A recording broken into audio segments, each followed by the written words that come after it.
Hello students. आज के video में हम देखने वाले हैं स्पोर्स। तो बेसिकली स्पोर्स होते क्या है एंड फिर हम उनके स्टेजेस एंड स्टेन्स एंड उनके यूजेस देख लेंगे इन शॉर्ट। तो स्पोर्स मतलब जो भी बैक्टीरिया होते हैं उनकी वेजिटेटिव स्टेट में वो नॉर्मली जैसे रहते हैं, अगर सपोज एडवर्स कंडीशन आ जाती है तो वो एक रेजिस्ट फॉर्म में कन्वर्ट हो जाते हैं जिसको हम स्पोर्स बोलते हैं। तो स्पोर्स के भी डिफरेंट डिफरेंट फॉर्म्स होते हैं एंड टाइप्स भी होते हैं। तो बेस्ड ऑन द लोकेशन हम स्पोर्स को डिवाइड कर सकते हैं सेंट्रल, टर्मिनल एंड सब टर्मिनल, जो कि बैक्टीरिया में प्रेजेंट होंगे। सो जिस भी बैक्टीरिया में सपोज सेंट्रल स्पोर प्रेजेंट है तो उस बैक्टीरिया का एग्जांपल है बैसिलस सीरियस एंड क्लोस्ट्रिडियम बायफर्मेंटस। अगर टर्मिनल स्पोर्स की बात करें तो जिस भी बैक्टीरिया में ऐसे टर्मिनली स्पोर्स प्रेजेंट है उस बैक्टीरिया का एग्जांपल है क्लोस्ट्रिडियम टिटानी, जिसका अपीयरेंस भी उसके वजह से एज अ ड्रमस्टिक अपीयरेंस हो जाता है उसका, तो उसको हम बोलते हैं टर्मिनल स्पोर। अब सब टर्मिनल स्पोर्स की बात की जाए तो सब टर्मिनल स्पोर्स जो होता है, जो कि सबसे ज़्यादा सभी जो भी बैक्टीरिया में स्पोर्स प्रेजेंट है उनमें मोस्ट कॉमन लोकेशन है सब टर्मिनल स्पोर्स। तो ये हो गए उनके based on the location types of spores. तो अब हम देखेंगे बेस्ड ऑन द बल्जिंग। तो कुछ कुछ स्पोर्स जो भी बैक्टीरिया अगर होगा तो उनमें बल्ज प्रोड्यूस करते हैं, वर्सेस कुछ कुछ स्पोर्स अगर स्पोर प्रेजेंट होके भी उनमें बल्ज प्रोड्यूस नहीं करते हैं। तो ये हुआ नॉन बल्जिंग और ये हुआ बल्जिंग स्पोर। तो depend on the bulging and non bulging हम दो इसमें डिवाइड कर सकते हैं, non bulging spores and bulging spores, मतलब बल्जिंग बैक्टीरिया। तो नॉन बल्जिंग स्पोर्स का एग्जांपल है जो बैसिलाई में प्रेजेंट होते हैं वो सारे नॉन बल्जिंग स्पोर होते हैं कॉमनली, एंड जो भी क्लॉस्ट्रिडियम में प्रेजेंट होते हैं वो बल्जिंग स्पोर्स होते हैं कॉमन। देन अब हम डिस्कस करेंगे अब स्पोर्स के पार्ट्स क्या क्या होते हैं। तो मैंने इधर निकाला है स्पोर का एक स्ट्रक्चर। तो हम इसमें देख सकते हैं कि सबसे अंदर इसमें स्पोर का कोर प्रेजेंट है जो कि डीपीकोलिनिक एसिड के इससे बना हुआ होता है। उसके बाहर अगर हम देखेंगे तो ये अंदर का जो पिंक लेयर मैंने निकाला है वो है उसका इनर मेम्ब्रेन, मतलब जो भी वायलेट है वो है उसका इनर मेम्ब्रेन, और जो भी उसका ये जो बाहर का पिंक है वो है उसकी सेल वॉल, स्पोर की cell wall.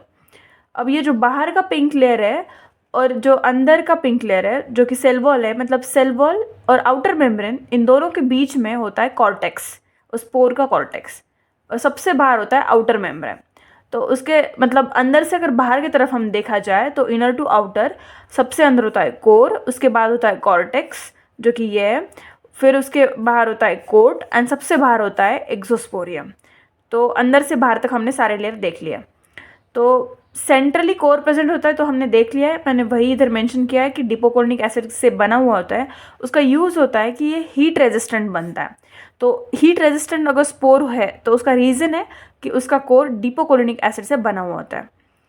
Cortex and quote जो भी होता है वो दोनों का यूज़ स्पोर के लिए केमिकल रेजिस्टेंस देने के लिए होता है। तो कॉर्टेक्स एंड कोट की वजह से ही जो भी स्पोर होता है वो केमिकल रेजिस्टेंस होता है।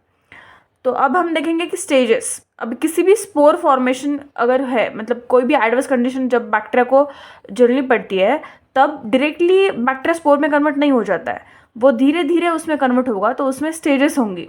तो अब हम बात करेंगे उसके स्टेजेस की। तो सबसे पहले जो फर्स्ट स्टेज होती है उसमें एक्सियल फिलामेंट फॉर्मेशन होता है।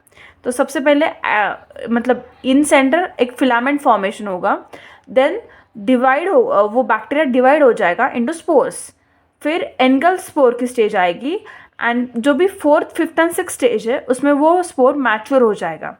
एंड जो भी स्पोर होता है वो क्वेश्चन एमसीक्यू में आ सकता है कि किस स्टेज में स्पोर रिलीज होता है, तो वो रिलीज हो जाता है इन सेवन्थ स्टेज।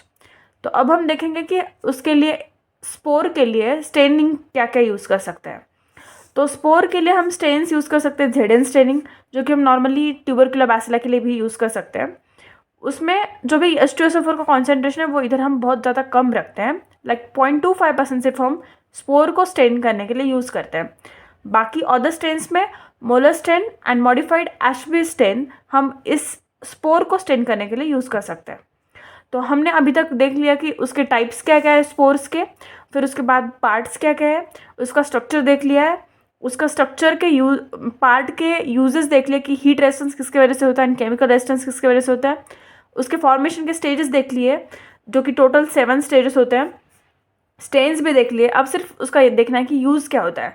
अब इतना सब तो पढ़ लिया कि स्पोर्स क्या क्या होता है, अब ये तो पता होना चाहिए ना कि यूज़ किधर है। रुको जरा, सब्र करो। तो स्पोर्स हम यूज़ करते हैं कि एज अ कंट्रोल यूज़ कर सकते हैं, मतलब जो भी हमने पढ़ा है कि स्टरलाइजेशन एंड ऑटोक्लेव होता है, तो उसमें हम एक कंट्रोल की तरह यूज़ करते हैं कि बाबा ये अगर चीज़ प्रेजेंट नहीं है मतलब ये स्टरलाइज्ड है, उस टाइप। तो कंट्रोल में हम जियोबैसिलस स्टिएटोथर्मोफिलस के स्पोर्स, इस बैक्टीरिया के स्पोर्स हम एज अ कंट्रोल यूज़ करते हैं ऑटोक्लेव के लिए, एंड ऑल्सो हम यूज़ कर सकते हैं बैसिलस सबटिलिस के स्पोर्स फॉर ऑटोक्लेव। तो इसी के साथ मैंने सारे स्पोर्स के यूजेस, पार्ट्स, स्टेजेस, स्टेन्स सब बता दिया है। तो इसके साथ मैं वीडियो एंड करती हूँ। मिलते हैं नेक्स्ट वीडियो में।